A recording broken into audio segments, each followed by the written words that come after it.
Hi, am I on the air? Yep. Fuck. Thanks. I've been in the danger zone. He got a bath. Minus 5 stars. Mango. Huh? We got for you, Jeff Harvey. How much is a skyway? Play. Roleplay 21. Fuck him.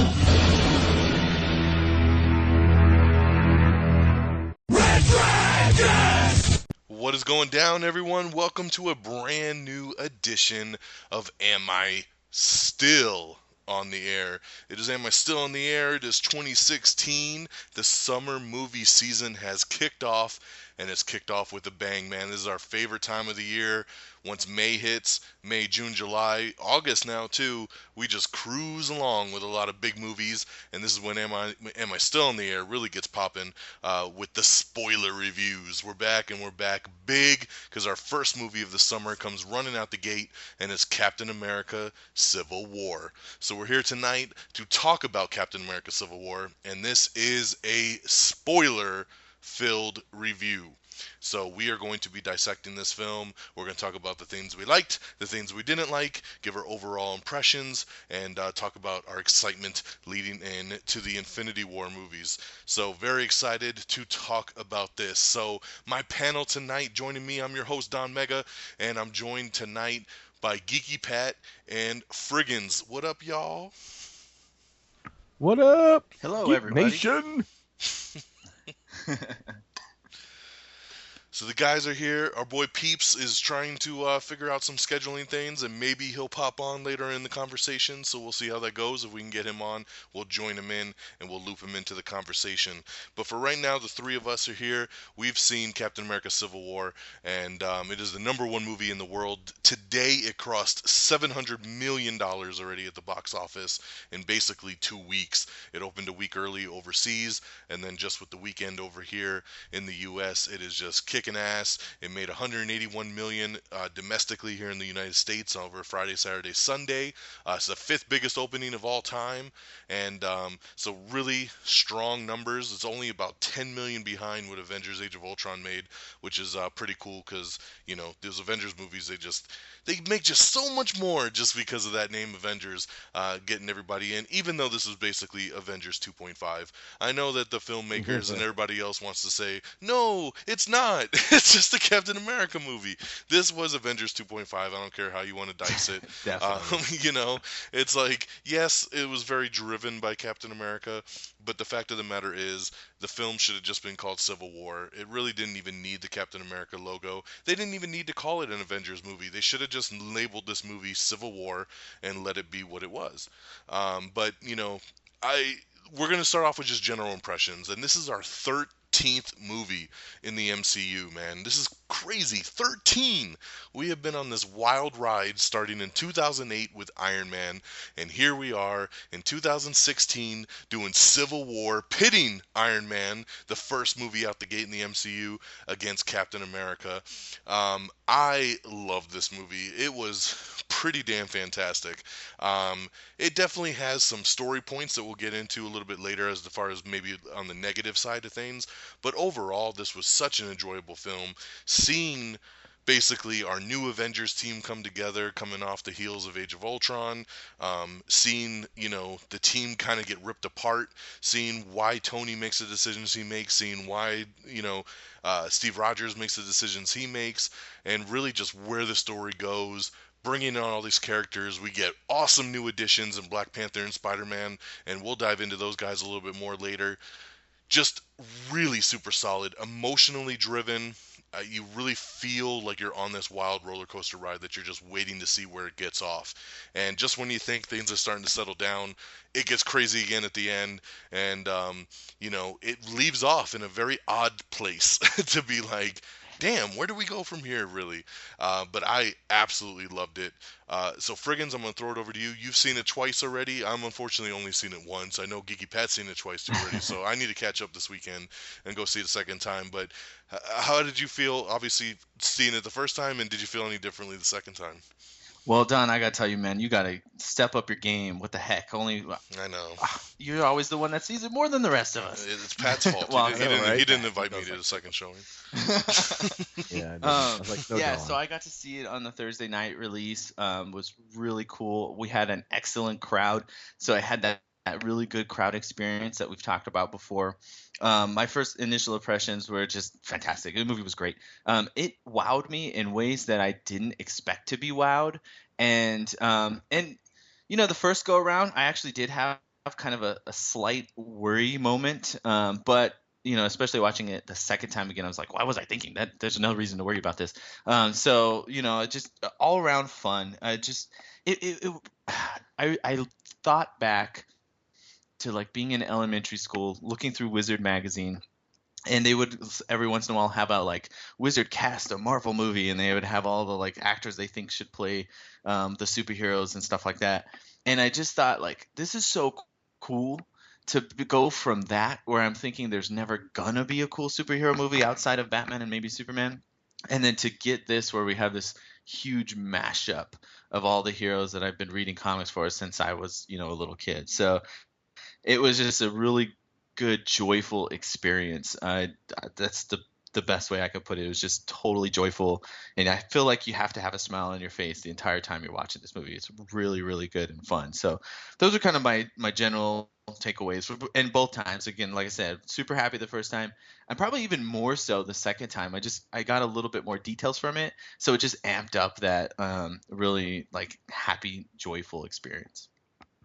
Hell yeah, I feel like that's how I'm gonna feel about it. Like when I see it the second time, I'm gonna really, really enjoy it, because I feel that that's kind of just the way it goes with most of these big blockbusters. Like I know I really enjoyed Batman v Superman a lot more the second and the third times I saw it, just because it's like you kind of even your expectations out in your head, and you kind of know what you're getting into, and then you can kind of just sit back and enjoy it. Where when the first time you watch it, you're like just trying to soak it all in, and there's so much going on, and you're like, oh my god.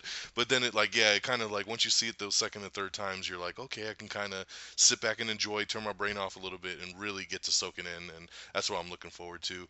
Pat, That's such a good point, because like watching Batman v Superman, I had the experience of disappointment throughout. And then watching it the second time, I didn't have that like excitement and that hope and wonder of what it was going to be, and I just was able to kick back and see it what it was for what it was. And then with this one, with Civil War, it was like there's just so many cool, exciting, like oh my god, and I couldn't like it was almost sensory overload. And so the second time I was able to just be like, okay, no, it's coming. So let me just find the like fine details that's like stringing all this together. So it definitely gives that nice experience to have some of that excitement out. hell yeah, no, it's. I think Peeps is on if you want to grab him, Don. Yeah, go ahead and while I load him on up, Pat, start talking about your experience with your two times. Yeah. I think it actually was the opposite effect for me. I think I liked it better the first time, and then the second time I watched it, it went downhill for me. Downhill? It did. That's a big statement. It did. I mean, it's a high hill, so all you could do is go down. I'm not saying it sucked. I'm just saying a lot changed for me in my point of view the second time. I guess if you're at the top of the hill, there's only one direction. That's right. You can't go up. You could stay there, I guess, but because you're a rock climber, you know how that goes. You eventually have to come down. But I think the movie itself was fun. There's not one aspect about it being fun. There's not one aspect where each character fighting and the action that didn't. It's what saved this movie. The actors saved this movie. They're great acting and great passion behind what they were creating. I just feel the story's very weak, and I felt that it's still a great movie for me, and I'd still go see it again even, but it is, as is Batman, was very convoluted and complex of a story, overly so than it needed to be. This one's overly simple and not well thought out. But again, it's acted well, it's shot well. The way it looks is awesome. It saves itself, but redeems itself with all of that. So I still gave it a really high score, and I'll wait to give the score when we get that. But and ultimately, I would beg you still to go see this movie. It is worth seeing. It is a good movie, but I think it lost some of its lost some of its shine for me the second time through. Yeah, it's very interesting. Yeah, exactly. But hey, that's what cinema does for you. Which is funny because we were just talking about how we gain love for it going for future viewings, and then that's like opposite effect. But hey, everybody, that's where film is subjective. I think because it lived up to a lot of my expectations the first time through, it did what it needed to do. That I wasn't seeing all the nuances. I wasn't really thinking about the plots or the storylines. I was just enjoying the magic that is these Marvel Disney movies. I mean, they're magical. They're awesome. I mean, there is something different even from Batman v Superman. Everyone keeps trying to compare them, and I don't think you can. They're totally different universes and types of movies. There's a lighter side. There's a funner side. There's a coming home side to the Marvel. Even when stuff gets real, it still feels like there's hope. It's going to happen. Things can keep going forward, and I think that's what really carries these movies for all the generations who watch it. But like I said, it wasn't very well planned, and it wasn't very well written. And I'll get into more of that when I get to the negatives, because it's the only really negatives I have, because like I said, it was shot well. The images are epic. There's some epic images in there that you're just like, oh, that's right off a cover. And so it's really great in a lot of aspects. Alrighty, well, very, very interesting. We had added Peeps, but he just fucking hung up. I don't know why. So let's try this again. With the updates, just cancel them out and sign on. Well, he answered. So let's try this again and get Mr. Peeps on the line here. While you're loading him up, I'm still getting over this flu. Oh, that sucks. Those damn sicknesses, they just never want to go away. But you know what you were talking about? I find it very interesting how some movies you can watch and it gets better, and then other movies you watch and it actually gets worse. And it's just funny how that works. And I can't put my finger on, like, what is it about that it makes it go which way. Like Avengers 2 for me, Age of Ultron. Like, watching that movie multiple times later, I didn't like it that much when I first saw it, but I did enjoy it. But the more I watched it, the lower it's gone on my scale. It's actually dropped out of my Marvel ratings list. Really? Because that's weird. It's the opposite for me. That movie only gets better as I watch it. Exactly. That movie has dropped big time. I get what you're saying, though. I guess everyone has their own things they like about a movie and don't like about a movie, and so there's obviously something you and Peeps don't like about that Ultron, but Civil War, on the other hand, like it's going. I'll never understand it. And I wouldn't say Civil War is dropping every time I see it, or that it's getting worse. Those aren't really the terminologies I would use. It's just as good as the first time, but and I would go see it again. It's just not the movie I needed it to be. Me and Don were talking about where it was in our list. I'm not going to give it away, but I think it surprised some people that we were talking with that it got down to where it was at, because I wanted Civil War to be that next favorite Marvel movie. I wanted it to be awesome, and in a lot of ways it is, but there's just better Marvel. I mean, honestly, Captain America Winter Soldier is just a phenomenal movie, and in a lot of ways it's written better and shot better and done better than this movie is. So it would definitely be higher up on my list. So yeah, you're right. It's hard to decide why me and Don really like Age of Ultron, and every time we see it, it gets better. But when you and Peeps see it, it bugs you. I mean, I guess it's hard to pinpoint for you. But for me, I know why I don't like this. Why the Civil War? I love this. I love the movie. But why I have some issues with it. Okay, well, we'll get into issues later. We're spending too much time on the intro side of it, but we got Peeps on the line now. So what up, Peeps? Yeah, what up, y'all? I've been here this whole time. Yeah. There is. Peeps is via satellite from our other Red Dragons radio studios. So what up? What up? What up? The other studio. You're live via satellite. So if you're watching on TV, like, you're in the little corner screen right now, like, just chiming in. So it means I'm gonna like start talking like 5 minutes after you say something. Yeah, exactly. Pretty much. All right, peeps. Well, we just gave our general impressions of the film. We're just kind of getting things started. We're starting off with just simple general impressions of the film. So we've all three gone. So perfect timing. Let's roll it to you. What was your general impressions of Civil War? Man, like again, we kind of did this with Batman v Superman, right, Don? Like we had to take a minute. I did this with Batman v Superman. I think you didn't, but I had to take a minute after I watched the film to just kind of absorb everything that happened to me, so I can actually come out with a conclusive decision. But man, like this movie, dude, like had so many. Again, I was talking about wow moments when we did our Batman v Superman episode, but dude, this movie had some wow moments. Like there was just moments where I just leaned forward, put both my hands over my mouth, like, there's this movie excited the snot out of me. Yes, in terms of plot, I think it did have some issues in terms of the overall, why they're even fighting in the first place. But I enjoyed every minute of it. You could have told me that Captain America took the last pretzel in, the pretzel bag, and everybody started fighting. I don't care what the reason is because they're fighting. It looked magnificent, and it was fun, and everybody had their own shining moment. Nobody was skipped out in terms of, that showing their awesomeness. So, I loved it. Absolutely loved it. Poor Nick Fury. Hashtag where's Nick Fury? And Thor and Hulk even got a name drop. Nick Fury didn't even get that. Yeah, exactly. No, He's like left out of every movie. This because S.H.I.E.L.D.'s disbanded. Nobody gives a fuck no more. So they're like, who the hell's Nick Fury? Yeah, right? Who is Nick Fury? They don't exist. We don't know who that is. Although, according to the directors of the film, Joe and Anthony Russo, they say the answer of where was Nick Fury will be answered in Infinity War. So they have something planned. So we'll find out where the hell he was during Civil War. And tonight's a new Agents of S.H.I.E.L.D., and they said that the Inhumans will be faced with the Sokovia Accord. I told you there'll be a tie-in, so that shit's all going down tonight on Agents of S.H.I.E.L.D. as well.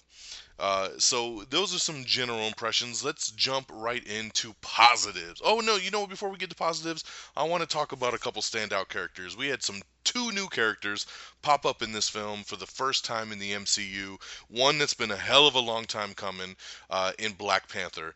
This character was announced years ago, and it's like every time they kept kind of pushing it back, and we finally found out he's going to get his own film here next year. No, 2018 actually. We're still a little bit of ways, but we knew we were going to get his introduction in Civil War. Chadwick Boseman plays T'Challa, and this is one of the standout things in the film, and we're going to kind of talk in a group kind of conversation here, because the other one, of course, is the big one, Spidey, the Spider-Man.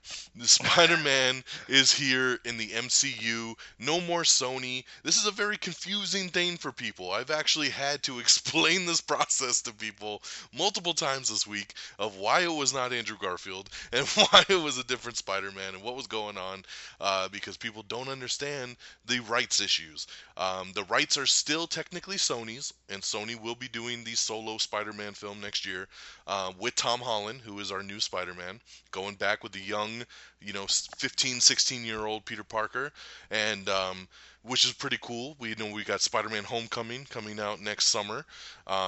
And we know Robert Downey Jr. is going to be in the film as well, which is very, very cool because we saw the introduction in this film with Robert Downey Jr. figuring out Peter Parker was Spider-Man and basically recruiting him to be a part of Team Iron Man when the big fight happened. So, like I said, the rights still belong to Sony, but they worked out a deal with Disney and with Kevin Feige to be able to utilize the character, which is very, very cool. Kevin Feige is in charge of the character. He will produce the Spider-Man movie to make sure that everything goes along according to MCU standards. And it's very, very exciting. Spider-Man is not in this film very much. He has basically two scenes. In the scene where you meet him as Peter Parker with Robert Downey Jr., I know Peeps said it, and I totally agreed. Within 5 seconds of him talking, you're like, this is fucking Peter Parker. This is awesome. And you're just you're totally sold on the kid, right out the gate. Yeah. No moles. I don't know what they did. They magically hit it. So, you buy into it just as him, as Peter Parker. We meet hot Aunt May, which is awesome. Oh my gosh. Marissa Tomei, Funny feelings in my pants. so fine. And I love that Tony even makes a joke about the hot aunt, which was very great because he knows that's what the whole audience is saying. And there's some good memes out there. Aunt. Yes. So very, very cool there. And then, of course, the second scene we have of Spider-Man is the actual airport fight, which he's in the whole fight, which is really, really cool because, the marketing department did a great job swaying us in the other direction because every time they showed the two lineups, you never saw Spider-Man standing in the lineup. But sure enough, in the movie when they line up, he's standing right there and he's charging the other team with them. So it was very, very cool to see him involved in the fight, seeing him go up against Bucky and Falcon and Ant-Man and just everybody, just seeing him interact with everyone, with Captain America, where you from, kid? Queens. Oh, I'm from Brooklyn. Like it was just really, really cool, like to see that connection with everybody. So those are our two big characters there: Black Panther, Spider-Man. Well, he was also in one of the end credit scenes. I know, but we're talking end credits later. Oh. That doesn't really count when you're talking about the film. Then he's in two scenes, Don. Why are you arguing? That's what I said, two scenes. Yeah. But he's a standout. For just being in two scenes, he's a very big standout. Marvel definitely, you see why it was important for Marvel to get the ownership of Spider-Man because they know how to utilize this character, and they did it phenomenally. Just great stuff there. Black Panther off the hook, man. Just great costume. Chadwick Boseman kills it in the role. I cannot wait to see the Black Panther solo movie. His fighting style was awesome, very unique. Just his speed, his agility, just his demeanor, the way he carried himself talking with Black Widow. The way that he was just like so thug with like after the police came in that chase with Bucky, he just took his helmet off. He was like, I don't give a fuck. You know who I am. I'm T'Challa, motherfuckers. It was awesome. And so just two big standout characters that really proved putting them in this movie is getting the whole world so stoked for those solo films when they come out. Because I guarantee if Black Panther would have just came out with no other introduction, it probably would have done pretty good. But I bet you anything that movie's going to go through the roof now because of how much everybody loves him in Civil War. That's a good point. And it's definitely going to help the Spider-Man movie next year as well. Spider-Man's already a big character. Now you get him coming off of a Civil War, and you put Tony Stark in there, continuing that mentorship role. Oh my God, man. They sent this shit up so perfect. So I absolutely loved it. So Peeps, I'm going to throw it to you. What'd you think about our introductions to Black Panther and Spider-Man? Oh man, I don't know. Like watching Spider-Man on screen next to the Avengers, it's just like one of those moments, like when I first saw the Avengers all together, like I'm just sitting there thinking like I can't believe this is real life right now. Like this is really happening. And I kind of felt the same way when I'm seeing Spider-Man kicking Captain America in the face. I'm like, I can't believe I'm actually watching this. And dude, they did Spider-Man so well. I mean, for him to be able to take on Falcon and Winter Soldier at the same time and pretty much beat both of them, I'm like, yes, thank you. And it was just, it was great. He was great Spider-Man. Like you said, I mean, it's very interesting, with the whole mentorship with Tony Stark. I will say, and I'm sorry if I'm taking this from somebody else, but it kind of annoyed me that Tony Stark found his identity. You save it for a negative. Didn't really make much. Save it for a negative. Okay, well, I'll save it for a negative. That sounds like a negative. But yeah, I mean, just Spider-Man. He was great. It was great. There's nothing wrong with Spider-Man. Everything about him, I loved it. I just want to put him in my pocket and keep him in there, and then just take him out later and watch it. I'll probably do that when I buy the DVD or something. I don't know. But Black Panther, to me, he just did it for me. He stole the show. He was my favorite part, or my favorite superhero in this entire movie. I was saying to you guys, I thought it was freaking awesome in that chase scene between the Winter Soldier, him and Cap, where Winter Soldier and Captain America are jumping out of the building, and they're just landing on the ground, blah, you just hear this giant clunk on the ground every time those two land. But then when he lands, it's just tip. Yeah, it's just cat and nimble. Yeah, I don't know. I think I heard him say meow.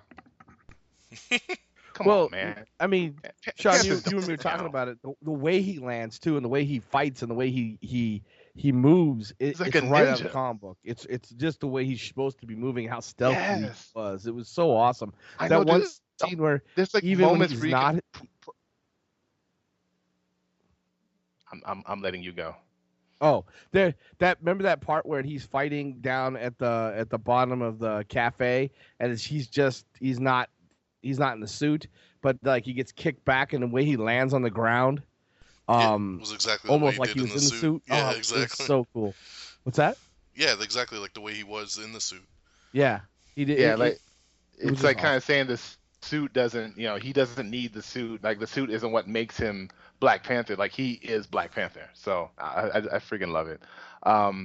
And like like you were saying, Don, like his fighting style, and he was just like so badass. And the thing that bothered me when I saw that he was Team Iron Man is the fact that he was Team Iron Man. I'm like, for what I've always understood, Black Panther, the Wakanda, is a neutral type of country. He And was I'm like, only Team Iron Man to get his hands on Bucky. That was his only agenda for that's even what being there. that's what I'm getting to, Don. That's what I'm getting to, because I'm saying when I saw the promos, I'm saying I was pissed because it's a neutral country, but they put it together when they said that the only reason why he's there is because he wanted Bucky's head. So I was saying I like how they did that. So Cool. bravo, Marvel. But man, I don't know. I freaking those two. They are the shiznit. I can't wait to watch it again. I can't. Amen. Geeky Pat, what'd you think of these two? I had my doubts with Holland. I did. Hey, I had Geeky my Pat, doubts. didn't you with like this that kid, part when?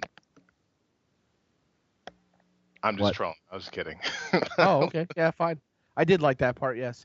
No, I mean, I had my doubts about him. I really did. I didn't think he was going to be the best Spider-Man, and man, I was wrong. I was 100% wrong. I was sold the moment he walked in and was talking to Aunt May and turned around, and they were like, hey, remember when you emailed me about that grant? And he was like, yeah. I mean, just the way his reaction was, the way, he was great with the banter. I think what really mattered to me was how he was going to be a Spider-Man in battle and how he was going to, banter and talk with the superheroes. And really, even though I think others have done pretty well, they just weren't Spider-Man to me. Andrew Garfield probably came a little closer to it, but this time everything he said was funny. It sounded like something that would come out of Spider-Man's mouth in a comic book.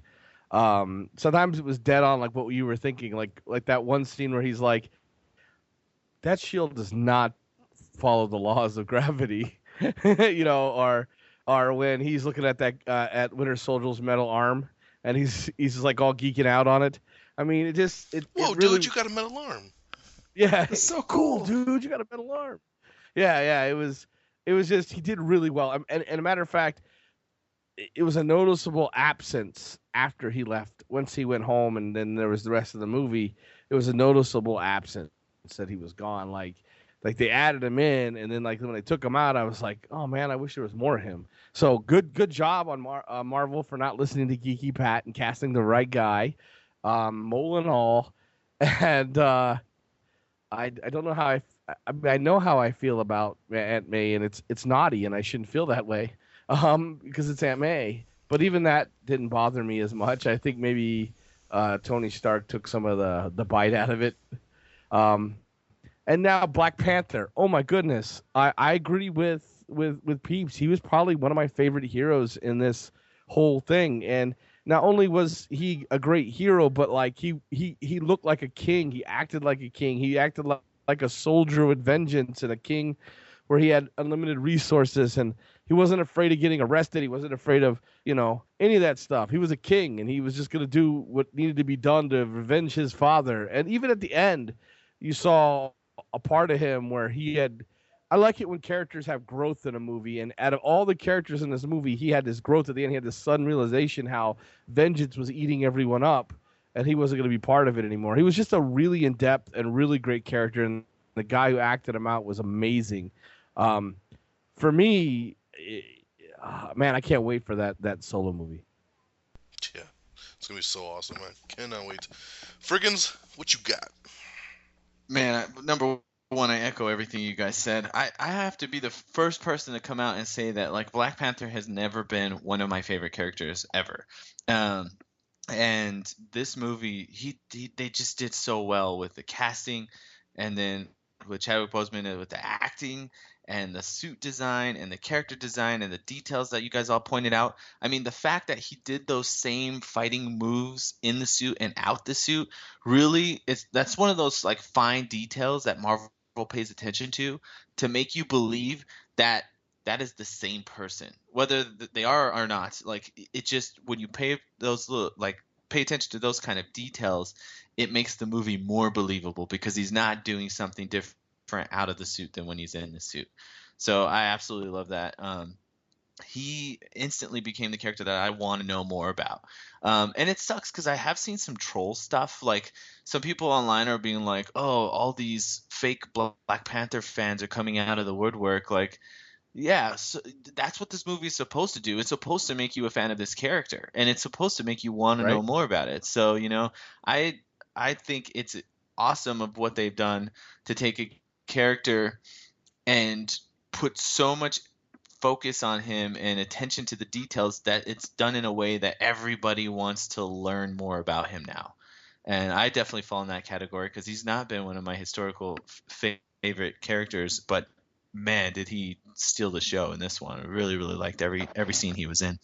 As for Mr. Parker, I right there with you guys, like from the second he started talking, it was just like, oh, damn, this guy is perfect.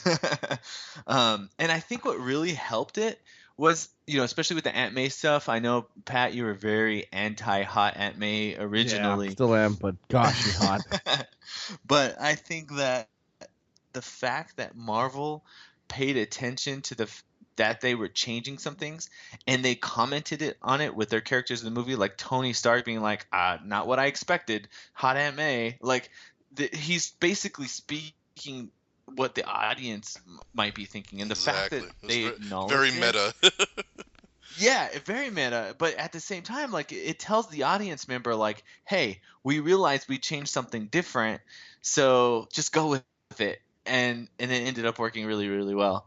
So I liked that acknowledgement of these kind of drastic changes. And I agree that the tie-in with the Queens and the Brooklyn thing, like it allows to build like a connection. Like Cap and Spidey would have that connection because they're both from New York, and they kind of, even though they're fighting, they kind of have a little bit of a respect for each other because of that. So I don't know, they just did an excellent job with finding those details to make everything seem real, and both actors for Chadwick Boseman and for Tom Holland, they were able to find the right voice for the character. And I don't think Marvel, as you said, Don, like Marvel couldn't have done it better. I mean, we've thought of in the past, we have all these introductions first and then the team up, but this is, you're right, an excellent way for them to say, here's a little taste, let's see if you like it, and everyone's like, hell yeah, we like it, give me more. So when the solo ones come up, they're just gonna blow up. I loved it. I think they could have got Eddie Murphy's from Coming to America to probably do a little bit better than Chadwick Boseman, possibly. So, Eddie Murphy should have been T'Chaka. Whatever, troll. Prince Hakeem. No, yeah, I do. Or T'Chaka, whatever. T'Chaka. I do want to add though. I mean, I really liked how when Stark and Parker were talking, and Parker was just so adamant about, do not, please do not tell her, anything. Everybody's and this was the thing, that Pat kind of hated about the Civil War comic book. Everyone has their secret identities, like pretty much out in the open. Everyone knows Steve Rogers. Everyone knows Captain America, but Parker is coming in there like, please, nobody needs, don't tell anybody this. And I just really liked how much he was pushing that with Tony when they were interacting together. Yeah. I think the reason why we all liked him and how he seemed like Peter Parker come out of the thing, I literally felt like it was like I just closed the comic book and I opened it up, and this was the next scene. I think that he really got the character, and I think this is the difference between Marvel producing it, they know the character, than when Sony had it, and they got as close to the character as they could and still keep him marketable, I guess. But it was all the nuances. It really did seem like I was just like picking up from a story that I missed, like, you know, the last issue, and I just picked this issue up, even though I didn't get to read the last, and he's coming home, you know. The other cool like detail is the fact that you can see how Marvel's progressed. I mean, when we first got Iron Man way back in 2008, it's a very realistic kind of world where this guy builds a suit, really. There's no powers, there's none of this stuff. And then it's kind of progressed slowly as we've started to be introduced in all these different things. And now we're at the point where we have a guy in a cat suit and a guy in a spider suit and a guy that grows super giant and these guys flying around. And now it's okay. I mean, now it's just cool how Marvel has progressed that way. So. Well, it's like, once you have the first Avengers and the wormhole opens and aliens start coming in, then the doors are open at that point for whatever the fuck you want to do. True. You know? It's a free-for-all at that point. Yeah. Once everyone meets Thor, it's a little like, okay. So, you know, it's but no, they definitely progress, and progression in the characters as well. I mean, that's what's cool with the fact that we're on our 13th movie. Look at Tony Stark in Iron Man 1 and look at where he was in Civil War. I mean, you see the toll that all these movies have taken on the character, you know, and he really, he's so good with it acting wise in Civil War, where like, especially like once he meets that lady in the hallway and she's like, it's all your fault, you killed my son in Sokovia, you know, and it's like, it just hits him like, oh my God, fuck, like no matter what we do, like there's always death and like someone's going to be affected and like it's weighing on him, you know, and like that's where I think that's why he didn't argue the fact of the Sokovia Accords, you know, but it was cool to see the progression really of Stark, because this is a totally different Stark we get in this movie. He has obviously the moments that we all know and love, but it's obviously a more beat down Stark in this film compared to the other ones. So, you know, I mean, we get great introductions to these characters, you know, and I love that it turned out to be what we had speculated months ago, that the Spider-Man suit was Stark technology. You know, that he was running around New York with his janky little homemade suit, and Tony's like, I'm gonna hook you up with some shit, and then he got the awesome Spider-Man suit with the moving eyes. Very, very How cool. do you see out of these things? Yeah. I can see. So cool. All right, well, let's move over. Let's start talking about positives, which I'm sure we have a lot of positives, and I'm going to do more of just segments really overall. I was glad to see Peeps already made mention of this, and for me, this was a big deal for me, and that's giving everyone a moment to shine. You know, I felt like, especially with that airport fight, I mean, they gave 17 minutes to that fight, and you got one of the best battles in a comic book movie that I've ever personally seen, and it just kept going and going, and we got so many different angles and different people going at each other and different little tricks, and, you know, but everybody got moments to shine. You know, we got geek out moments. We got Ant-Man riding on an arrow from Hawkeye. You know, we got Giant Man, which of course was the biggest one, which we kind of, like, I was a little expecting, obviously, in the back of my head, because we saw that Funko was going to be coming out with the big Giant Man Funko, and I was like, are they spoiling something, a little something? And, you know, and it did, but it didn't take away from how awesome that was to see on the big screen, you know, and just the way Paul Rudd was like, I got something I can try. I did it once in a lab and I passed out. But like, you know, it's like it's just so good, you know, and then he blows up, and just that whole segment of him being big because Vision goes through his chest and he's like, that guy just went into me. You know, and then and like Spider-Man's crawling across his eyes on the mask and the helmet and everything, and you're like, I can't believe I'm watching this right now. Like, I am seeing Spider-Man crawling on Giant Man in a fucking Marvel movie. How awesome is this, right? Doing a Star Wars takedown, like swinging around his legs and shit to tip him over. Just incredible. You know, Iron Man shrinking down or Ant-Man shrinking down going into Iron Man's suit, you know, to like disable it and stuff. Like, I mean, just things we never thought we'd see. Hawkeye had that awesome fucking bow and arrow that turned into the staff. Like, really, really cool. Oh, that was super cool. You know, Scarlet Witch just kicking ass. Like, she's toppling buildings and just doing all kinds of cool shit. I mean, she had that beat down on Vision in the Avengers Center. She sent his ass to China. She was like, "You're going to China, bitch." She was just like, boom, boom, boom, boom, boom, send him fucking straight to hell. Like, and just, and then so good. We get Vision in a fucking sweater and shit, cooking dinner. Like, I mean, just crazy shit, dude. I never thought I'd fucking see. We already talked about Spidey, but all the Spidey stuff in the fight was great. Even up to the end when Tony comes across him and his mask is like kind of like half off, and he's like, "Go home, kid," and he's like, "No, I'm good. I want to keep going." He's like, "Go home, kid." And okay, I'm done. And he's just so beat out. I'm just gonna be right here. Like, it was just so good. So obviously the airport fight is really the top for me of the entire movie. Obviously the end fight between Iron Man, Bucky, and Captain is just one of the best standouts as well. I was wondering, when they get to that center and they're going after Zemo, I'm like, Tony at this point is like, "I'm calling a truce and we're all good." And I'm thinking to myself, okay, I know there's another fight coming. What the hell is going to make Tony snap again to start fighting these guys? Like, because I'm like, they're all friends again. How is this going to happen? And there we get it, a video that shows us that Bucky killed Tony's parents. And you're like, all right, well, that explains it all. Here we go. And they just had such a massive beatdown fight. I love just the little nuances that we've already talked about in this episode that Marvel does so great, like Captain getting up and being like, "I could do this all day," which is just like, once again, throwback to the first Captain America movie, throwback to the second Captain America movie, of him doing that, like, I mean, and doing it in the exact same way. It's so cool.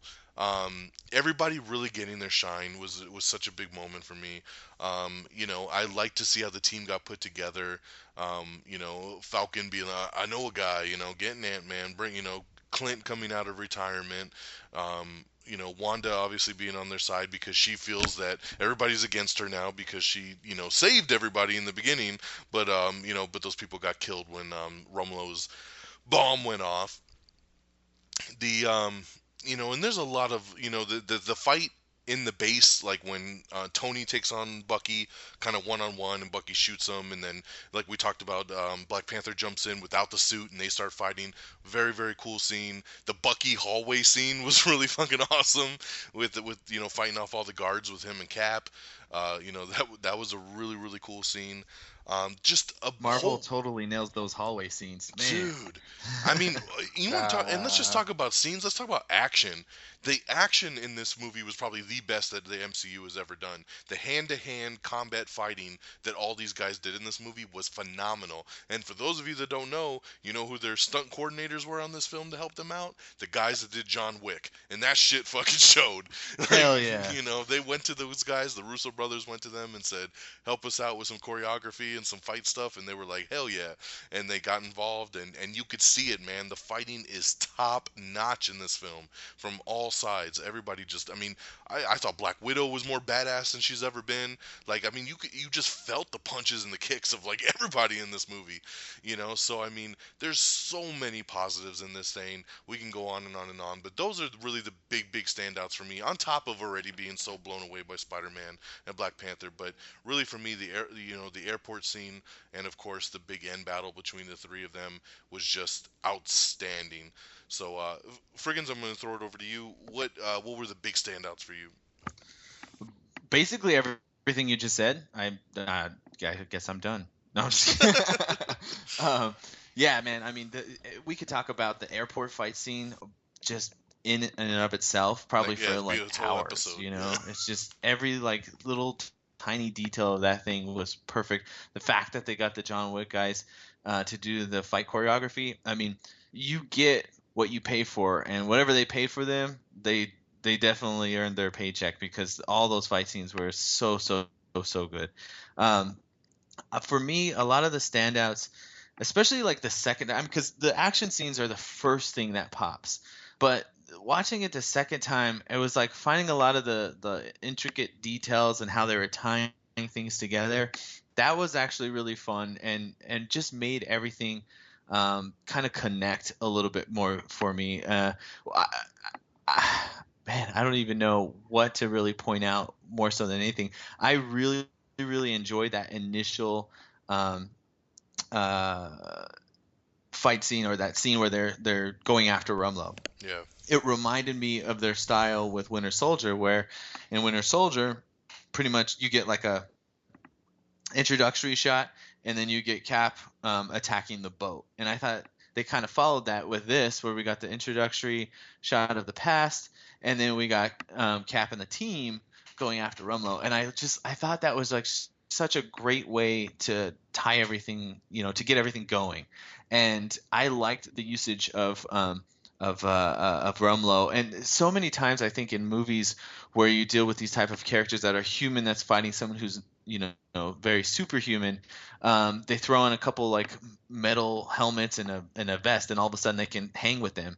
And I thought that their way to address Rumlow was he was able to sneak up on Cap, punch him, and he was able to do a little bit of damage. But I mean, how easy did Cap eventually take him down? He like rips off one arm, rips off the other arm thing, and then now Rumlow's just back to being just a regular guy. And so I thought it was really cool that they shied away from being like, oh, just add on some mechanics and all of a sudden this guy is like this superhuman fighting person. No, they still kept it real.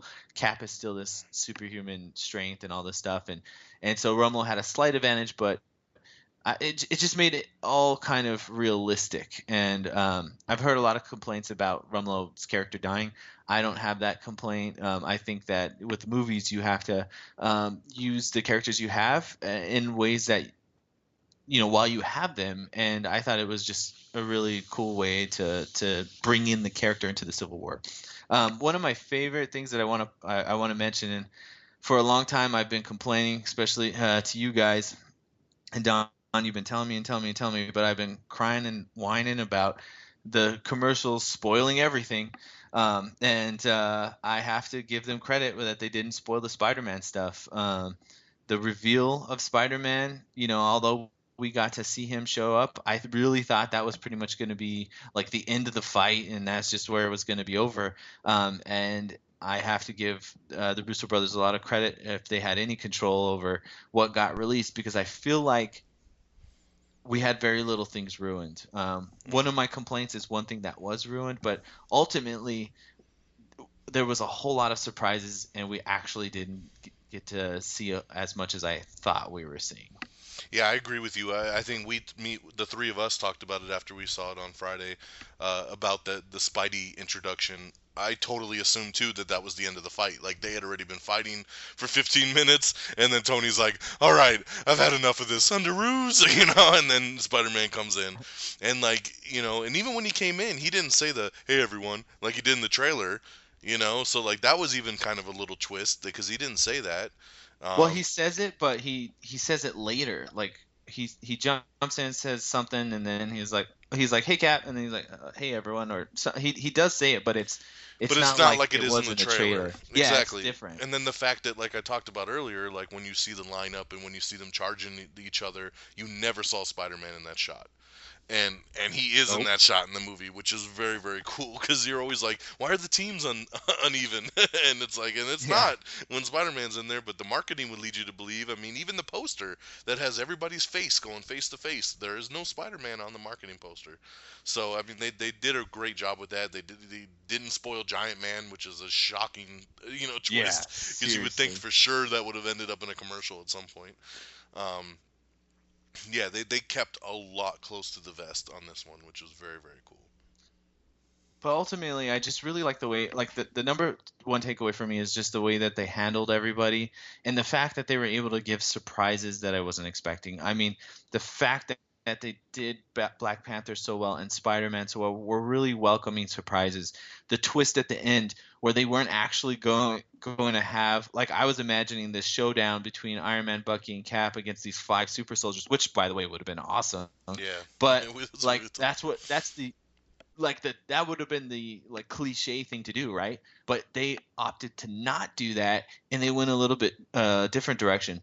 Also, by the way, which I haven't even brought up, and I hope I'm not, I don't want to, steal anyone's thunder and take everything away, but Zemo, to me, I thought he was fantastic. I thought his character was great. It's a character that I could give two shits about in the comic books, but I loved this person.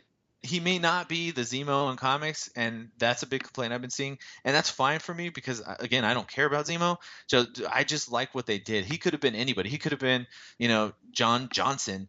It doesn't matter to me. Like, he just was freaking awesome portrayal to show us that anybody can it doesn't have to be a supervillain to take down the heroes, because he was pretty damn close to doing it. So anyway, that's where I'll kind of end at, but just definitely the highlight for me was them doing things that in an unexpected way, or being able to create those positive surprises throughout the movie. Yeah, I gotta agree with you on Zemo. I think they were very smart with that, because this movie really didn't need a villain. So instead of wasting just a mustache twirling, I want to take over the world, like, villain for them to go against, we already had a big enough story, so they kind of threw him in there just to manipulate the situation, and then once again show us that lives were lost in the Sokovia thing that really was driving the whole story from the beginning. That, yeah, he was a bad guy, but his whole family got killed in Sokovia, and that's why he wanted the Avengers to fucking pay. But it was a very laid-back, kind of psychological type of villain, rather than what we're used to. And in this kind of movie, we already had enough going on that it was perfect. So yeah, and he didn't die. So at the end of the day, if they want to try and make him into some super soldiery fighting character that's more similar to the comics or something, they could do that, because with his purple helmet. Yeah, with his purple mask. That'd be awesome. Hey, Rumlow lived, by the way. Yeah, sure. He's chilling with Koba. Oh gosh, Peeps. Yeah, I'm just saying, he's fireproof now. So that was his. Him and Ronan are hanging out at a bar with Koba. Oh, jeez. All right, Geeky Pat, what are your positives? One of the echo everything you guys said about everything but Zemo. I don't agree with Zemo, but everything else that you guys said, I echo completely. It was a fantastic action scenes, fantastic characters. But another thing I liked was the chemistry too. Like, there's little moments, like when they're in the Beetle and he's like, "Hey, can you bring your seat up?" And Mackie's like, "No." And he has to scoot over. Or when they're fighting Spider-Man, he's like, "Why didn't you?" And he uses that little bird thing to take off with Spider-Man and all that. And he's like, "Why didn't you lead with that?" And he's like, "I hate you." I mean, just little nuances. The chemistry was awesome, and they both were loyal to Captain America because they were really good friends with him, but they didn't get along, and so it was kind of really cool. I mean, just everything. Even the scene where Captain America's kissing that girl, and he looks back, and they're like, "Oh yeah," together they were that way. It was really, really cool chemistry. There was some chemistry that was forced with some people, but other than that, I think it was really, really good. Even I was expecting at some point Vision to kiss Scarlet Witch, because they just were leading that way. You could see it. You could see that he cared about her, and that she somehow cared about her. Yeah, exactly. Heyo. And it actually made it more powerful when she betrays him and slams him through the pavement, because they had such a relationship. How about when Vision comes through the wall and she's like, "We talked about this." He's like, "Yeah, but the door was open, so I figured it'd be okay if I, little subtleties like that. You could tell that they lived in that building together, and there was in that. So I did like those moments. I did like the actual relationships that everybody had. They seemed like they've been a team for a long time, and it wasn't just because I've seen them now for 17 movies together or anything like that. I mean, even when they're arguing over if they're going to sign the Accord or not, and you have Mackie on one side of the room and of Captain America, and you have War Machine on the other. So you have Falcon and War Machine on each side talking the merit on why they should or shouldn't be part of it, and even they were the way they're talking about it, they were talking about it as if they were friends just disagreeing. It wasn't I hate you, you hate me kind of thing. It seemed like a normal conversation you'd be having if you just looked at this Accord. So that kind of all seemed natural, which isn't easy to do when you have all these big name stars to have.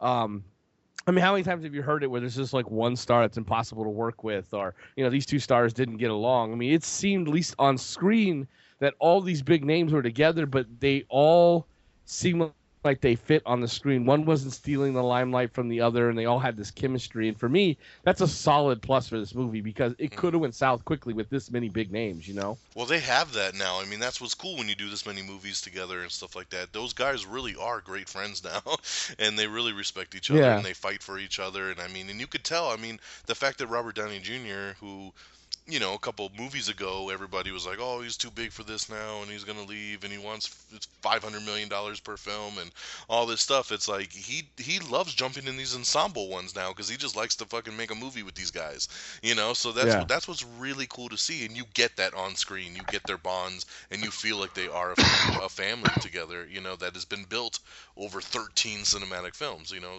it's very, very cool. Yeah, and again, it you don't always see that, and so in this movie, it really jived. I also liked the fact that like when I'm trying not to get into other things. Let's see, how do I put this? So there's a part where Black Widow and well, I guess the spoiler, we're spoiling everything, so it doesn't matter, right? So there's a part in the scene where Bart and her are fighting, and she's all like, we're still friends after this, right? He's like, depends on how hard you hit me, and like you could tell like they didn't really want to be fighting, you know, so like they were just kind of playing at it, I guess. And then like Scarlet Witch is like, you're pulling punches, and like slams her up against the, you know, like this is a battle, stop it. You know, and like I like how their friendship just wasn't thrown out because of some accord or because they joined up on different sides. And I don't think friendships, even in the real Civil War, I mean, there was times where you fought on the other sides, and then when they could meet each other in a town outside of war, they were still friends afterwards. I mean, I felt like there was some realistic, plausible relationship still there. You know, like you can't go from Avengers where she's like, oh, this they're gonna name the kid after me, and they love their Auntie Nat, and then like I'm supposed to just kill you now in this airport. And I was wondering how they were gonna handle that. And so, I mean, like I said, just love the realistic and plausible relationships that everybody had with each other, on top of all the great action. Well, what's cool about that is that they definitely were self-aware, and you really got the sense that they were fighting to subdue and not to kill. Yeah, you know what I mean? Except Even for the when part where War Machine starts shooting everything he has at Giant Man, but yeah, but he was like when Giant Man was truck. swinging the truck at him, he shoots the truck away, right, and stuff like that. And like apart from maybe Vision trying to drop the tower on top of Bucky and Captain, they were. I don't think he was trying to drop it on him. I think he was trying to block their path. Yeah, he was trying to block the hangar so they couldn't get to the Quinjet. And they just went for it anyway. But like, I definitely got that sense that they were, apart from especially like Black Panther, because he definitely wanted to kill Bucky. But other than that, like, I definitely had that sense that everyone was in their own ways, like pulling punches. I mean, War Machine by himself could technically, like, we saw Iron Man in the first Iron Man take out small military forces with all the guns and missiles he had. Exactly. So it's plausible that they could have just went in there and shot him up, but that's not what they were trying to do. So that was cool. And me and Don were talking about this last night at dinner. Yeah. I had a problem at first about how that was all handled, but then it really gets down to the point where he was like, look, you need to come with us because it's us. Remember, he says that line, like, you need to surrender, just come with us because it's us. We're not some hit squad. We're going to help you, but you need to come with us. This needs to end today. Can you help me out? I really felt like Tony was, at first I thought, like, well, why would Tony go do this? But like, I really think Tony thought that Captain America would be like, all right, we do have this friendship and we can maybe work this out. We've always worked things out together as a team, that he would just surrender. Yeah. But that just wasn't Captain America. He needed to go stop these super soldiers, and surrendering wasn't going to stop him from doing that. So I think Don really opened my eyes to the fact that I think Tony didn't go in there to wreak hell on them, but like, he thought that they would just surrender. They could talk it out, and he would just surrender to them.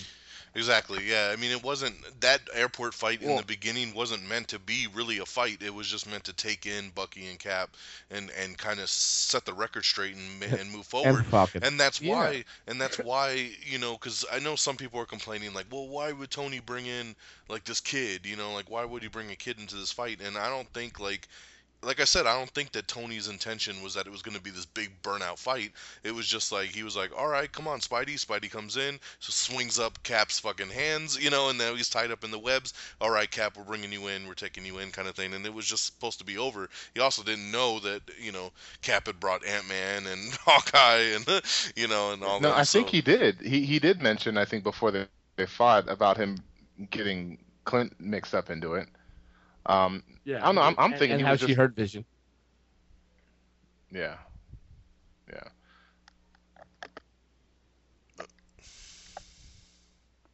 No, that's all I got. Just yeah. No, you're right, Sean. He did. He knew about those two. I think Ant-Man was the only wild card, right? Yeah, they didn't know what he could do completely. I don't think that he knew at the beginning of that scene, because they did not come out. Like, he did not see them. It was just Falcon, Cap, and huh? Because Ant-Man was in the shield, so no one saw him in the shield. Because Spider-Man's like, hey, there's something in the, and then bam. So Ant-Man was hiding in the shield, and then War Machine or Iron Man, I can't remember which, did a scan. So he saw Hawkeye, and he saw Bucky and Falcon. So he caught them in the scan, but he didn't. Like, Ant-Man was the full surprise. Like, nobody knew about Ant-Man. Right, but that was all after Tony was like, "Come with us," like, like this doesn't need to go any other way, like let's not make it more complicated than it is, like just come with us because it's us, like the line Pat said, where it was just like, come on, it's us, like just come in and we'll figure it out, and then that's when Cap's like, nah, we can't do it that way, I gotta take care of this, and then it all fucking blew up. Yeah, so but Sean's right. He knew about Bart breaking out Vision, and that Cap dragged him into it, because that was a line that was actually said before Bart showed up. Okay. I don't care. Whatever. Let's move on. Yay. Sean was right. Is it my turn? It's Sean's turn. Okay, it's my turn. Yeah. It's your turn. Go ahead. All right. So, I guess one of the biggest things I really liked about this movie is that there was, like, the whole plot wasn't just focused on this Civil War. There was still, I guess, like, I don't want to say a movie within a movie, but there was still some other big issue that they were still kind of dealing with, was, the other super soldiers. And I kind of like that. The comic book was just about the Civil War and how much it spun out of control, and this, that, and the third, and what the Civil War is doing to them as heroes, and how low they're sinking in order to win. Pat, hates the fact that in the comic book that they actually started recruiting villains to help them. Yeah. And the again, and that's another thing. I love how Marvel, kind of like the Walking Dead TV show, it's not just copy and paste for every storyline exactly like it is in the comic. There are still some surprises when we go in and see these movies, and honestly, like I kind of said, I'll save this for my gripes. Like the real reason why they were fighting in the beginning, I thought it was pretty. They could have probably thought about it a little bit harder and came up with something else. But I mean, at the end though, I love, and Don, you mentioned this, how we thought that airport scene was going to be the last scene of the movie. I mean, how many movies were they saved the best scene at the end, Man of Steel, Transformers, everyone, freaking Star Wars, they saved the best fight scene for the last kind of scene of the movie. And this one, like, that airport scene happens, and I'm like, what? This is happening right now? Right now? And then Bucky and Cap are flying off, and I'm like, wow, there's more. And then once they land in that base, I'm like, oh yeah, so I don't know, I just really liked, I guess, kind of how they changed that part up. Another thing I really love is that something that Marvel is just so excellent at, and I really hope X-Men starts picking up, are these, the combo moves that they have, where one person will, it's time to do it, and they know exactly what they're going to do, and he'll like throw him in the air, and somebody else kicks him in the face that launches him at somebody else. I don't know, but I'm trying to think of like a pretty good duo. I mean, they had the whole Ant-Man on the arrow. Oh, dude! How about Scarlet Witch throwing Cap? Oh yeah, his shield, right? Yep. No, she picked him up with the energy and like threw him, and he went through the window when they were fighting Rumlow. That was so cool. Yeah. Yep. Just like we practiced. Exactly. Yeah. And oh dude, and I think probably my favorite scene was Cap and Winter Soldier in that hallway, just you know helping each other out, like he would throw the shield at him and he'd grab it and then hit, and he like kick the dude out of the, it was just really well choreographed, I guess, that whole scene between Cap and Winter Soldier when he first went into his apartment. I really really loved that. And Black Panther, I think you could take like most of those action scenes with Black Panther and it would be exactly how he would look in the comic, like jumping in the air with his toes pointed, his claws out and everything. It was so good. Um, Let me see. And then at the end, dude, I mean, that last fight, Iron Man versus both Cap and Winter Soldier. I mean, I'm thinking like, dude, there's no way Iron Man can stick with these two. But then I'm like, wait, this is Iron Man. He's like a freaking badass, and like he stuck with both of them, and it was such a great fight. That was a great back and forth fight. Like I thought, Iron Man's about to lose because he's going to get his chest peeled out by Winter Soldier, and nope. Freaking, I can't remember what that blast name is, but he just blew his whole freaking arm off. Like, whoa, that just happened. Oh man. And then, and at the end when Cap is on Tony, just kind of pounding on him, and I'm thinking like, man, is he losing it? Like, is he like? I'm like, he's gonna decapitate and him with his shield. Right.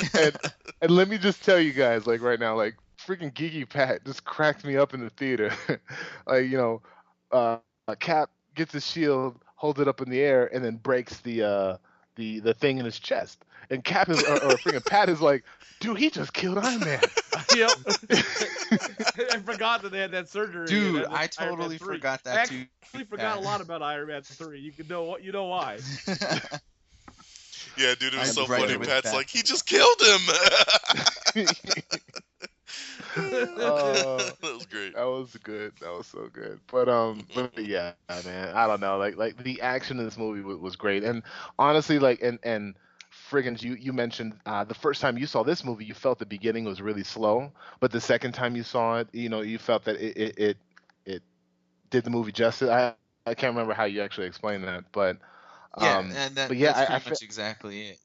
It was like really, I felt like the beginning of the movie, I kind of had this thought popped in my head like, oh no, I'm getting Ultron again, and then That's a bad and then it like cleared up. And then again, watching it the second time, it was really really good. But yeah, I definitely had that sense the first go around.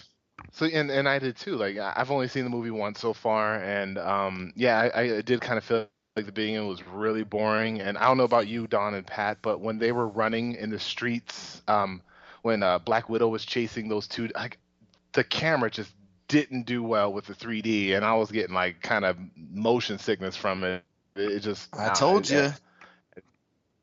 Yeah, but oh man, other than that, I mean, like you guys said, dude, we can probably be here all night talking about great, awesome scenes. I mean, the joke, I freaking love that scene when he said, "Hey, throw this when I throw this truck, you throw this at the truck," and then he throws it, and it's a freaking gas truck. He's like, "I thought it was a water truck," So funny. So many good one-liners. I mean, in it, and like I said, the whole Star Wars. Hey, you guys ever see that old Empire Strikes Back movie? And it's like, he's like, I'm gonna do that thing like when they take down the big robot. And it's just like, Yeah. and then they're like, how old is this kid, Tony? He's like, I don't know, I didn't carbon date him. he's on the younger side. And it's just like shit like that. And then even in the after credits scene with Tom Holland when Aunt May's like, what happened? And he's like, I got in a fight with Steve from Brooklyn. Yeah. like that's so awesome. With his friend who was huge. He was so big, Aunt May. He was huge. It's so, I mean, just little things like that, just so good. Yeah, man. So much fun. So much fun. So that's All right. Well, with fun, we always have sadness and negativeness. For me, I don't have a whole ton to get into. I mean, the general negative part for me is really how weak it was to get these guys to fucking fight. And just the whole Sokovia Accord is fucking whack. And the fact that you have a room of Avengers and nobody really wanted to argue the fact with Ross It just blew my mind because we talk about it and we look. General Ross is showing them the screen, right? Let's take a look back at all this stuff. New York. Yes, sorry, General Ross, we saved the fucking world from a wormhole and big flying fucking monsters and the Chitauri invasion. Yeah, sorry, we took care of that and a couple people died. Okay, cool. Your guys' plan was just nuke New York. So So but we'll let that one slide. I forgot about that. Okay, cool. Look at this. The battle in Washington D.C. Oh, you mean the 3 helicarriers that were gonna fucking shoot like everybody in the world and kill everyone? Oh yeah, sure. Sorry, we didn't fucking handle that one the right way again either. Oh, Sokovia. Yeah. Oh, General Ross, let me tell you about that because the original plan was to drop the damn rock from high enough in the sky that it would have wiped out the entire world. In an extinction what was level your backup? event. What was America's backup plan there in the there was no United backup Nations? plan What because were they everybody going to was do to gonna stop the world from dying? Yeah, so, I'm sorry that a couple people in Sokovia died. Let's not talk about, Samuel Jackson bringing the helicarrier and all those boats that came off and saved basically most of the island that was in the sky, and all the good we did. Once again, let's just talk about the negative. And then, we want to talk about Lagos or whatever. Oh, you mean when the dude was going to blow himself up and kill everyone in the general area, and when we threw him in a building and he killed, a handful of people instead? God forbid. Like, why would no one stand up for what they've done in these movies? Now, I understand it's for plot. Yeah. It's for plot. It makes it easier. Let's just not argue the fact this is what it is. But the fact of the matter for us as movie viewers is we've been on this same journey with them throughout all these movies and throughout all these instances. Yes, there's collateral damage, but not as much as what these events would have conquered if they hadn't stepped in and done their job. So that makes. And let's face it, it's the United Nations. They don't have the power to put an accord on a private, company in the United States. They can't go and say, I don't want Blackwater to be able to be a private security company and put soldiers in Iraq anymore. The UN can't do that. I mean, it's a stupid plot from that point of view. Yeah, it was just a little much to fucking soak in, and just a little much that Cap wouldn't have stuck up for. I mean, he was so adamant on why they shouldn't really sign, but that was to the rest of the team. Like, why didn't he have that conversation with Ross about, no, I think you got this a little wrong. Like, here's what it should be. Yeah. So, and out of all the incidents that Ross would have brought up, why didn't he bring up the whole Hulk Buster versus Hulk? Yeah. Even Hulk maybe Hulk and Abomination like in the beginning. How about Hulk Abomination, exactly. Right, where he was involved in and all the destruction that Ross did trying to take him down, both of them down. I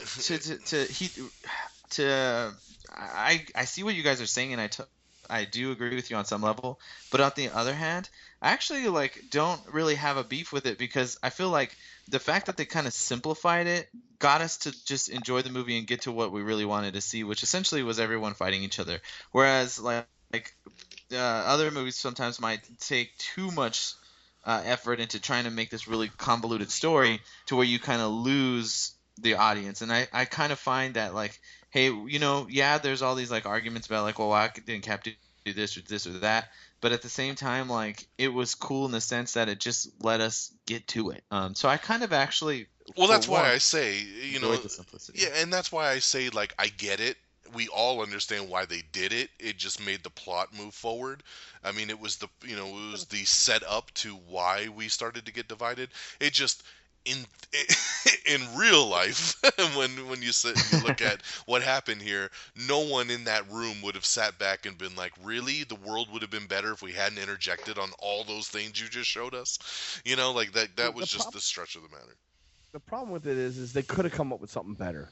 It could have been still as simple. It could still have been happening, but they could have come up with something better. And what they did was kind of insult our intelligence and the characters' standards. I mean, in the comic book, it was about whether you want to show your face or not. People know who you were. This wasn't that. This wasn't about whether they were good. It was whether or not they're allowed to be superheroes. And is this accord going to affect Strange and every other comic? And I don't even remember it passing at all in the movie, by the way, but they were still bound by this accord. So I felt like it was a very, very poor plan and poorly written plot device. It was a MacGuffin just to keep going forward, and they could have. They're smart people. Like they did everything else so smart in this movie. Why did this have to be about the other movies and how they didn't save the world, but they did? It was almost as if they were going to have them work for like a Shield-ish organization. You know what I mean? Like, all right, you guys, you're kind of doing your own thing. So instead, you're going to report to a big white guy with a eye patch this time, and he's going to tell you United Nations. Well, I mean, not they even were American. Nick They're all Fury. American, but like one of them, and they're like, "You got to report to the United Nations." No, that's not legal. I don't have to report to the United Nations. I don't care what they sign. They were basically working for Shield, when they first became the Avengers, but now that's not. I don't know. Yeah. It's just, Well, maybe I'm that could be definitely- the way to bring Shield back in. You know what I'm saying? Like maybe the resolution is like, well, we need some.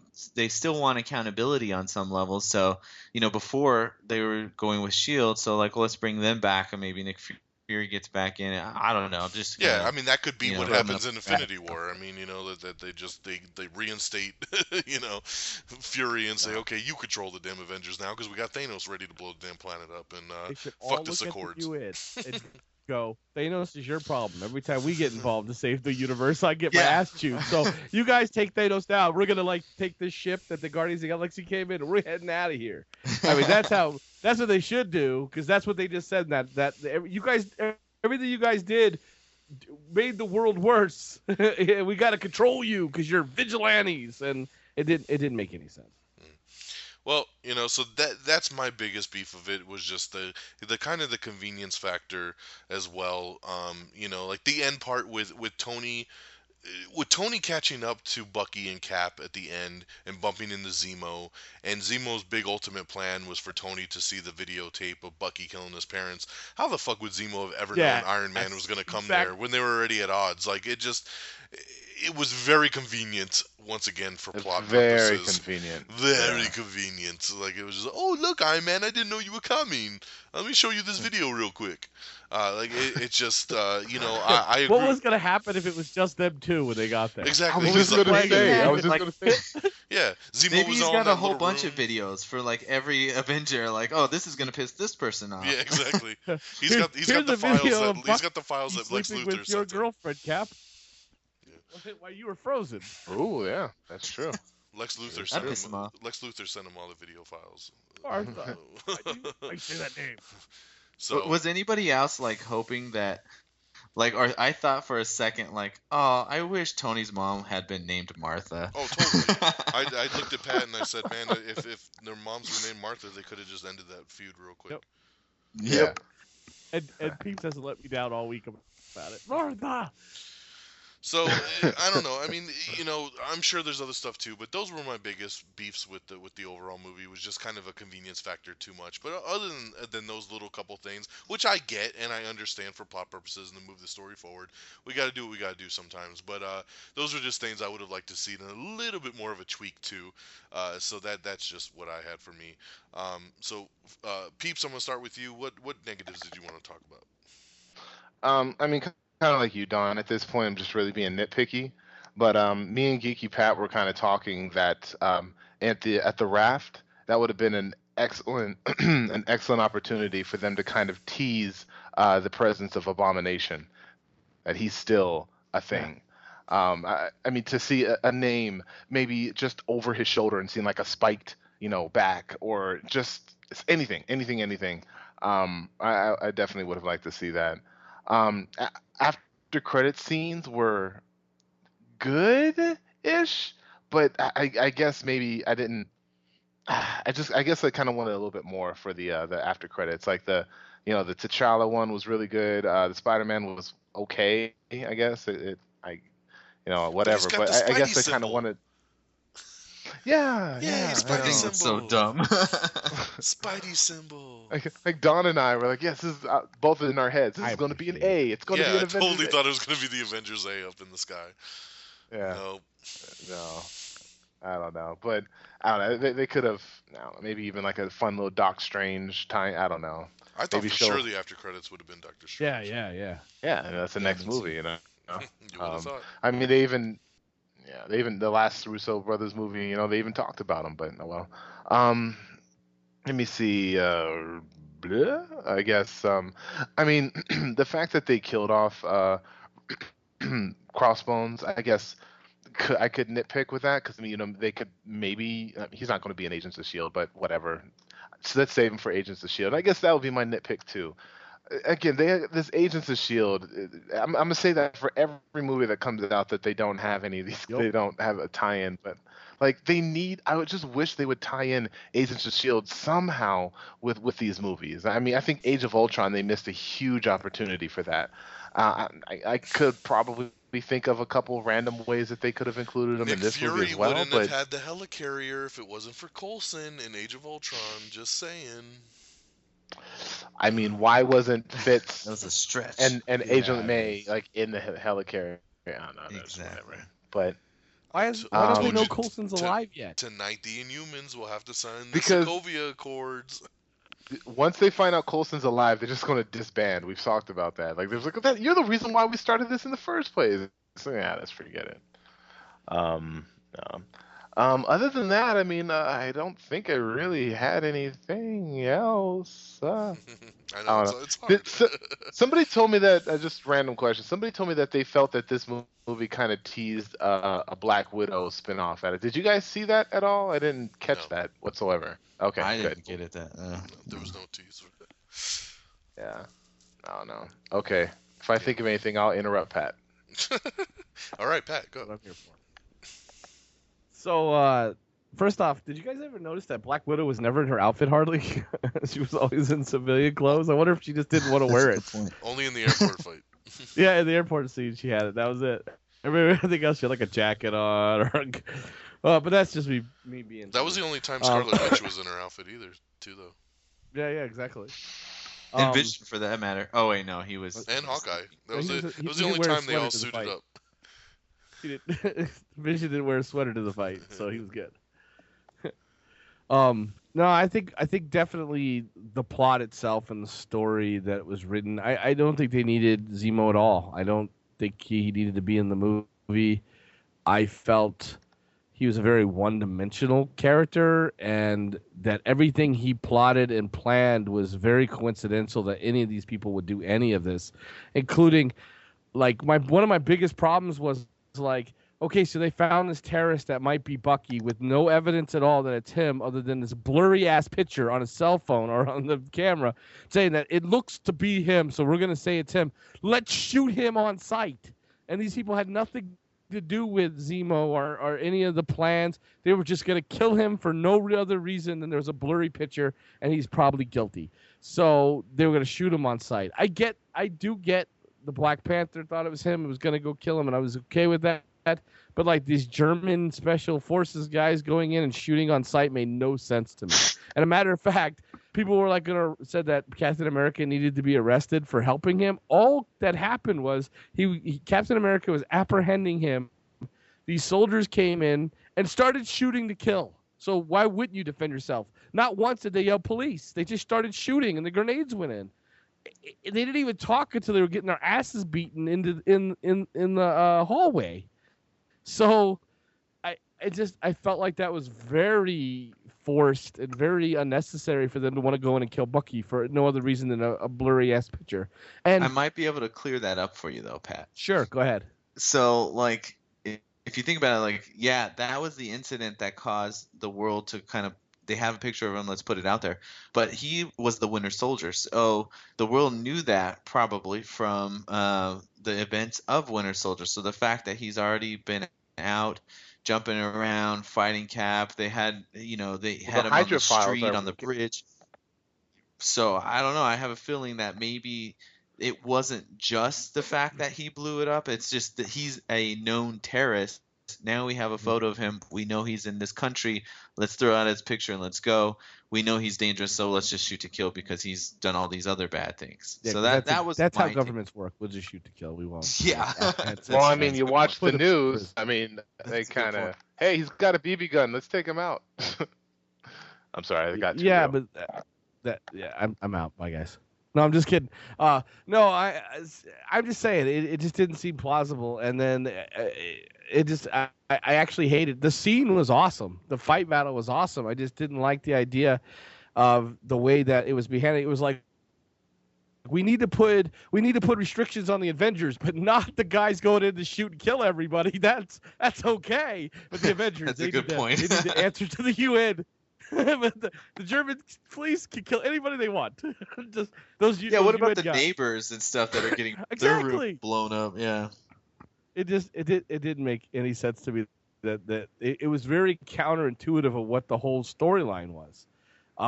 But it had some really badass Panther scenes, so you really can't argue with the outcome, can you? I didn't like the fact that they just let this doctor in.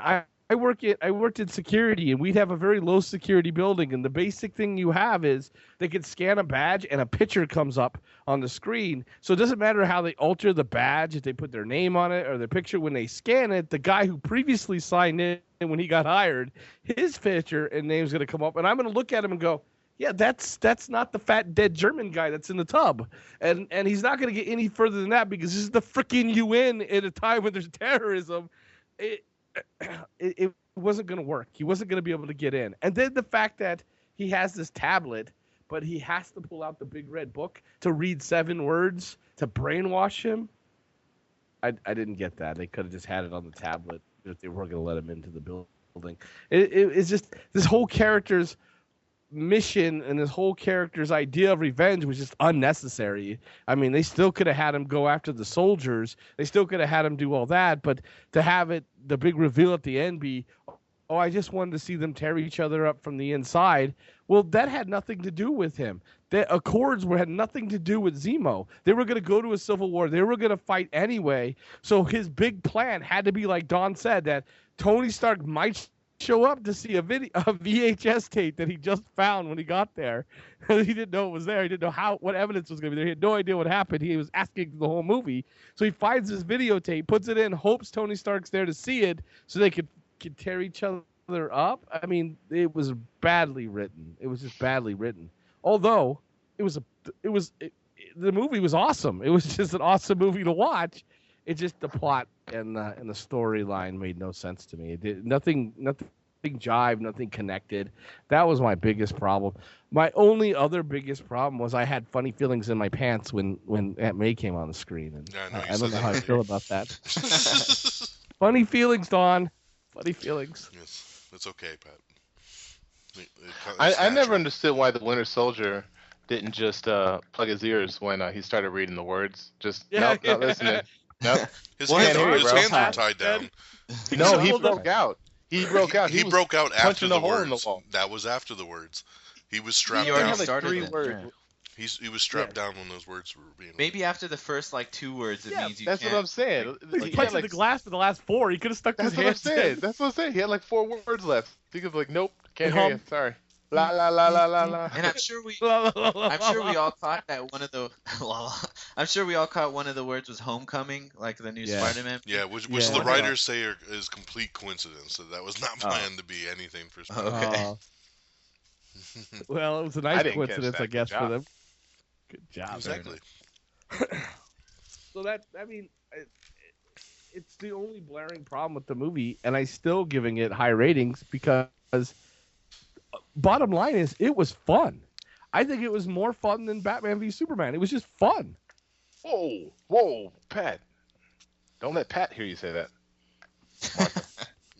I won't. I won't listen to it later. Don't worry. You should though. You should listen to the show. But All right, Fred, what you got on the negative side? Anything in addition Well, mine's to? gonna be short.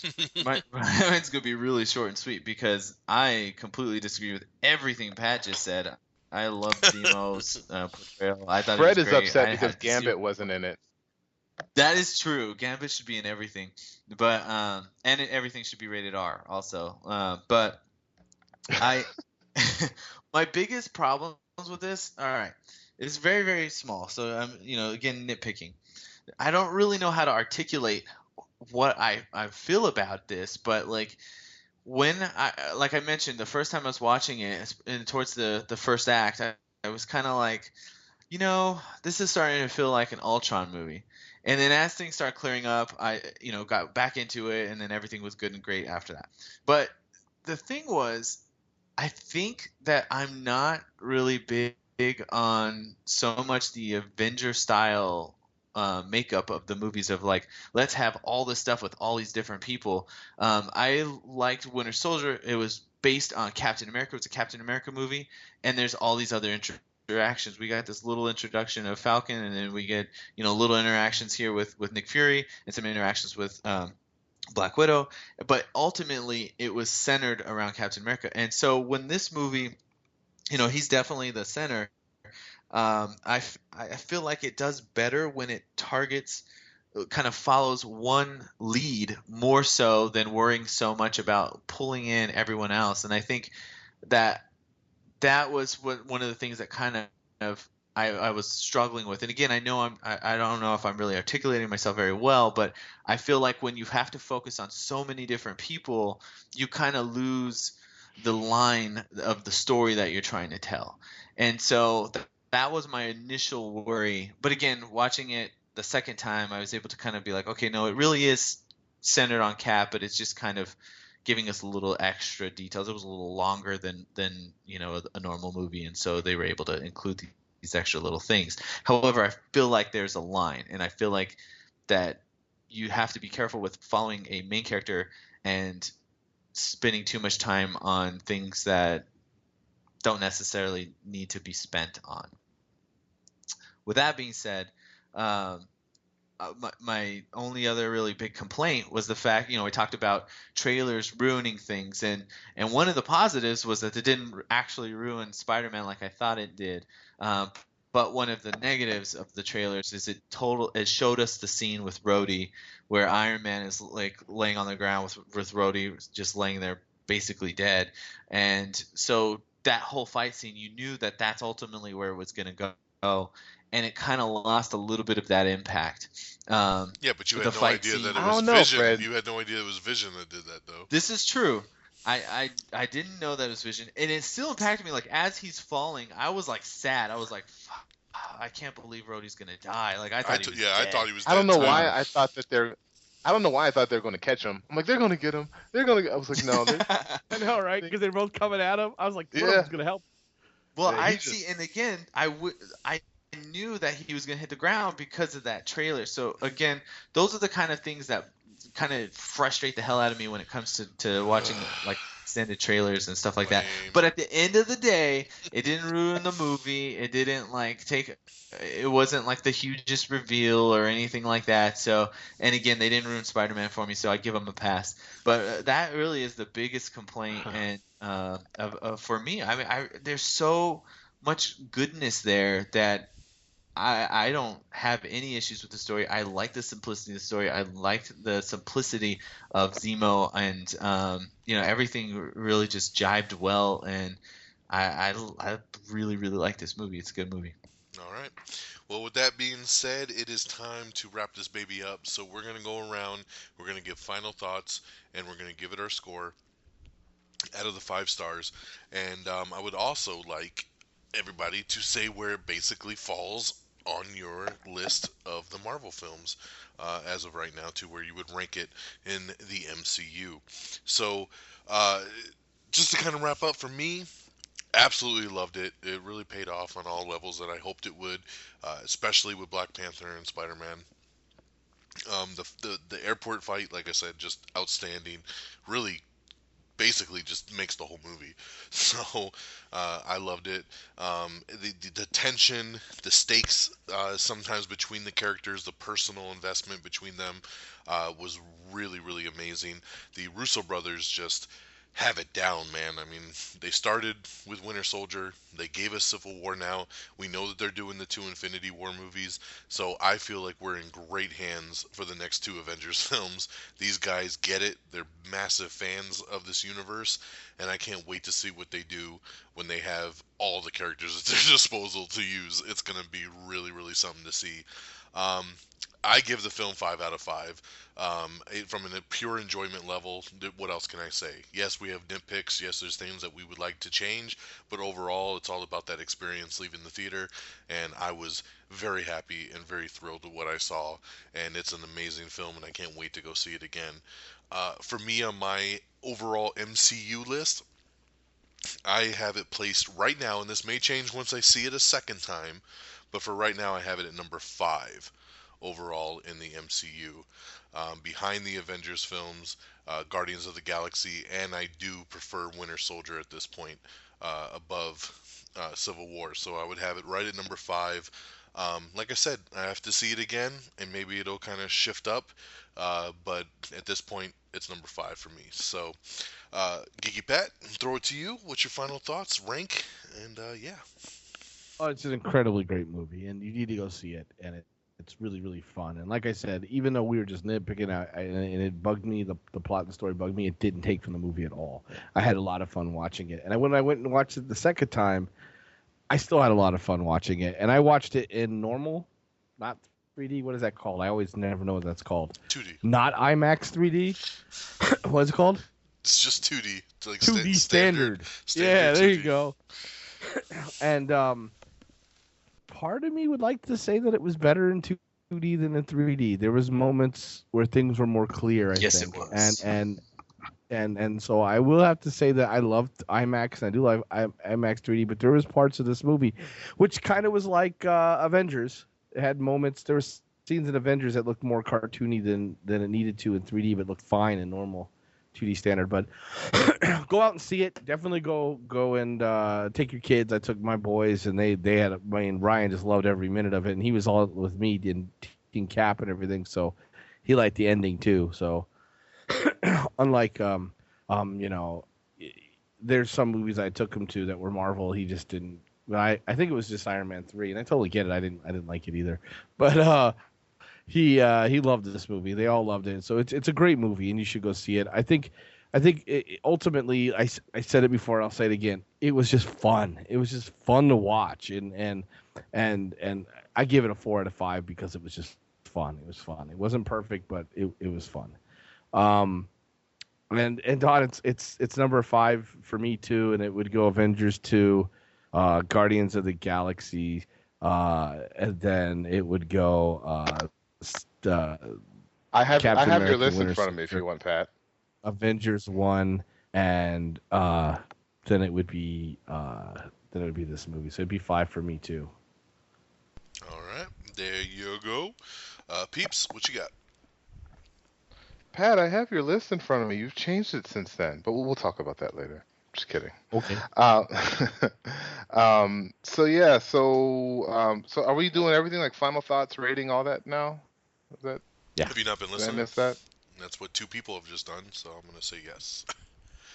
Okay. Sorry, I don't. When you guys talk, I tend to like turn off the. I'm just kidding. I believe it. So yes. Alrighty. So yeah. So just real quick with the where it rates and stacks and with my it's in my top 5. My number 1 is still Captain America: Winter Soldier, and my number 2 is still Guardians of the Galaxy. I guess I could have just said top 3 because this is my 3rd favorite film of all of the Marvel films. I mean, honestly, like I don't know why, but ever since Winter Soldier, I've been excited for what was coming next. Don, when they were announcing the next phase of Phase the Marvel 3. films, and they said Phase 3, they said Captain America 3, The Serpent Society. I was like, yes. I don't really think the Serpent Society is that good of a villainous team, but yes, it's going to be great. I'm so I was so stoked about it. But then when at the very end of it, when they were just kind of trolling us, and we were like, "Hey y'all, we're just kidding. This is going to be Civil War." And that at that moment, I just completely lost my mind. I've just been this movie. I've been waiting for it for a long time, and again, it when we first had our little speculations about this film when they first announced it, we were. Is it going to be what it is in the comics? Is it going to be 100 heroes versus 100 heroes? And are they going to follow the same events? And it's just, and I'm glad. I'm honestly glad that they didn't. The negatives that I have about this movie, they're very small. And I mean, honestly, man, I can't wait to watch this movie again. And I don't know, they did a great job at getting us excited for two other Marvel films, coming out in the future. And I don't know, man. It's just it's nothing. There's nothing but good things I can say about this movie, in all honesty. So I mean, with that, I will be giving this movie, and Don, Pat, I know how you guys love half numbers, but I will be giving this a 4.5. All right. Frigginz, bring it home. Yo. All right. So for me, this one definitely. I love the experience of the movie. I had such a blast. It made me laugh. It had those moments of like, oh my god, like Rhodey just died, like the sad moments. It had the cool moments. It was a mind game.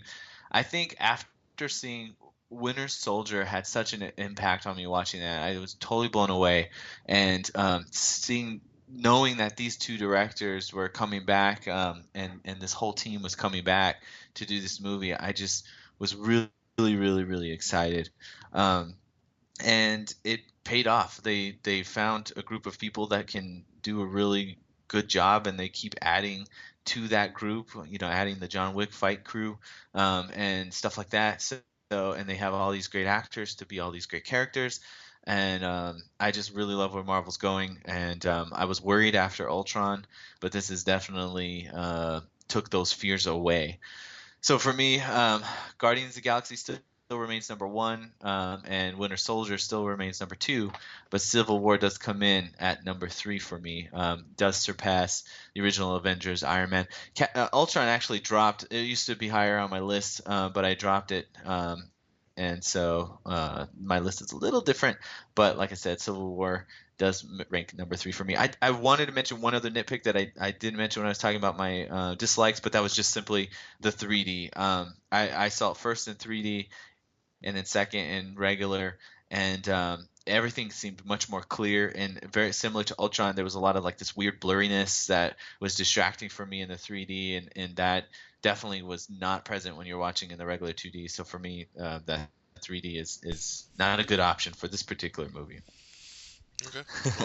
But yeah, so Civil War is my number 3, and I give it a 5 out of 5. Fantastic, had a good time. There you go. So 2 5 out of 5s, 1 4.5 out of 5, and 1 4 out of 5. So there you go. Everybody really enjoyed it. Yes, there's beefs as with any movie, but we're overall it's a very enjoyable experience, and that's all we really want when we go to the movies, to see these big blockbusters. So Marvel does it again. They knock it out the park, and Phase 3 is off with a bang. And yeah, summer movie season's off with a bang as well. So that will do it for us tonight on this Am I Still on the Air? This is the Captain America Civil War spoiler review, and I'd like to thank my boys here for jumping on and joining me to break down this awesome movie. So Geeky Pat, tell where everybody they can find you. At the comic shop with Fred. That's where I hang out now. No. It's a good place to hang. Pat, it is. GeekyPatBroadcasting.com. You can check me out on RedDragonsRadio.com, RedDragonsRadio.com, RedDragonsRadio.com. I'm hanging out with all these great people there. And you can get me at Geeky_Pat at Twitter and /GeekyPat on Facebook. Booyah. Peeps, where can the people find you? The People's Forum, hanging out with my boy Frigginz. Also, RedDragonsRadio.com. Facebook, give the page a like. It's just The People's Forum. Also, Twitter, For My Peoples, number 4, MYPWPLES. And I'm also hanging out at a local comic book shop. Just if you want to just come by and say hi, I'm there. Frigginz. Unlike these posers, I actually am at the local comic shop, so come down to Charlie's and say what's up. But apart from the comic shop and apart from the always entertaining RedDragonsRadio.com, I can be found at Twitter, and that would be at Frigginz, Frigginz, Frigginz with a Z. Also on Instagram. Recently, I just posted a pic of my awesome Star-Lord costume. I'm sitting on the Game of Thrones chair, so check me on Instagram, Twitter, and on the Iron Throne. Whatever. Not all of us are Game of Thrones nerds. I'm a comic nerd, so I'm at the comic shop, not the Ren Fair. But anyway, yep, that's where you can find me. And again, reddragonsradio.com. Booyah. So yeah, you can find everybody at reddragonsradio.com, bookmark it, and follow on Twitter at reddragonsradio so you always know what's going down with everybody's shows. Of course, you can follow me on Twitter at DXDonMega. You can follow the show at Am I On The Air? It's amiontheair.com. And of course on Facebook and everywhere else. Give us a like. And yeah. Am I Still on the Air? Look for several more this summer. We're going to have a lot of big movies going down. I'm sure we'll get together again for X-Men Apocalypse. We got so much going on this summer. Ninja Turtles. Yeah, Ninja Turtles, Suicide Squad, Doctor Strange. Like, we got a lot of stuff coming up. That's going to be a lot of fun to talk about. So keep your eyes open for that. And, yep, that'll do it. So thanks a lot for listening once again to this spoiler review of Captain America Civil War. We hope you enjoyed, and we'll catch y'all next time. Red Dragon.